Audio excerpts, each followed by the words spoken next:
Тәубеге келу үшін берілген мүмкіндік.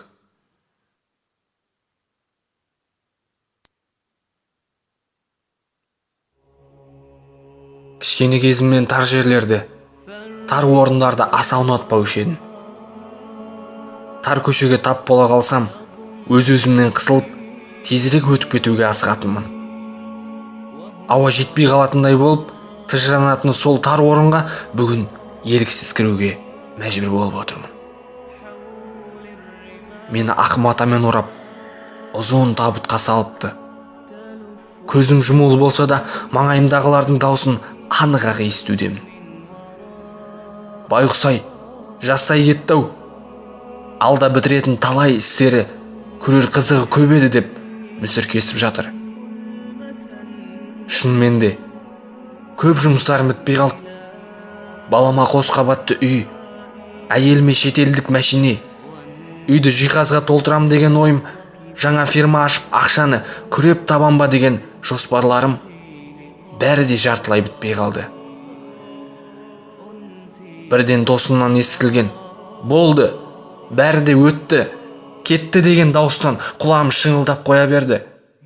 Ішімнен шіркін әлі өтпегенде ғой дедім. Тәп-тәуір көлік айдаушым, қалай ғана қазаға ұшырадым екен. Бірте-бірте не болған еске түсіріп жатқанда, достарымнан табыттың есігін жаппақ болып ыңғайланғандығын байқадым. Енді бір сәтте табыттың саңлауынан ішке құйылған күн сәулесінен басқа айналам тас қараңғы түнекке бөленді. Қанша тыпырламақ болып, барынша айғайлағым келгенмен мұнымнан түк шықпады. Қатты қорққандықтан ештеңе де ойланар емеспін. Аздан кейін табытты иыққа артып, жайлап қана бір жаққа апарып жатқандығын сездім. Дәл осы кезде жайлап жаңбыр себелей бастады. Сірә жаназамды шығару үшін мен мешітке апара жатыр-ау деймін. Мешіт демекші, есіме түскен қараш, тіршілігімде үйге тиіп тұрған мешітке аяқ аттап көрмеппін ғой. 50 жасқа толғанда барлық нашар әдеттерімді тастаймын. Әр намазды да сол кезде оқып, жақсы адам болам деп ойлаушы едім. Бәрі бекер. Құлағымның түбінен бағанағы дауыс қайта естілді. Болды, бәрі де өтті, кетті. Жаназа намазым оқып біткеннен кейін имам сол жерге жиналғандардан менің қандай адам болғандығымды сұрады. Іштерінен біраз адамның үндемегенін де сезіп жатырмын. Мен оларға кезінде жамандық істеген едім. Ойпырмай, аяқ астынан осы бір апатқа ұшырамағанда бәрімен қайта достасар ма едім. Мешіттегі жұмыс біткеннен кейін мені иыққа көтеріп, ырғала қайта жолға түстік. Жаңбыр құйып кеткендіктен табыттың сорғалаған тамшыларынан кебінім суға малшынды. Мен бірақ сонда да достарымның әңгімесінен құлақ алар емеспін. Олардың біреулері доллардың құнын төмендеп жоғарылағанын қызыл кеңірдек болып айтып жатса, енді біреулері теледидардан көрген кешегі әзіл-сықақ тамашаны әңгімелеп келеді.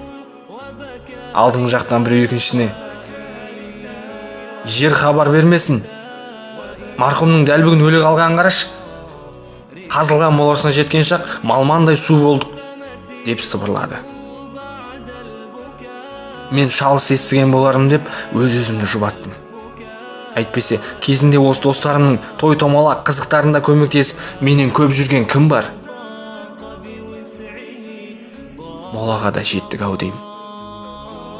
Мен жерге түсірді. Әлсіз жеңіл денем табыттан алып, біраз су толып қалған шұңқырға абайлап қоя бастады. Ұзыннан ұзын жатқан күйімде маңайыма көз салдым. О тоба, қабір деген осы емес пе?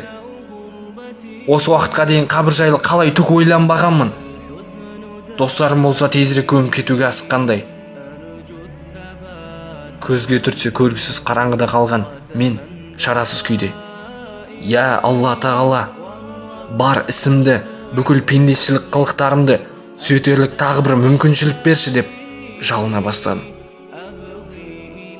Таныс бір үн тағы да қайталанды: "Болды, бәрі бітті." Үстіме күрекпен лақтырылған топырақ даусын күн бүркірене ұласқандай. Ақырғы рет тыпырлап барып ышқына оянып кеттім. Тұла бойым қара терге малшынып қатты терлеппін. Көзімді ашсам, өз үйімде, өз төсегімде тып-тыншақ, аман есен жатыр екем. Тек қана көрші бөлмеде тұратын дәрігер досымның қасымда екен, маңдайымды ұстап көріп, болды, бітті, аман есенсің, еш ауруың жоқ деді. Орнымнан атып түрегелдім. Қатты терден төсегімде су болып кетті. Далада найзағай күркіреп, жаңбыр құйып тұр екен. Өзімнің тірі екеніме әбден көзім жеткеннен кейін, «Я Алла тағала», дедім ішімнен. Маған сөйлеу үшін тағы да бір мүмкіндік бергенің үшін мыңда бір шүкір. Бұл мүмкіндікті енді жібермеспін.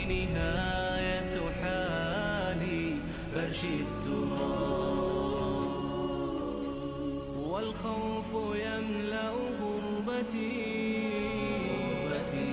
والحزن دائي أرجو الثبات وإنه قسما دوائي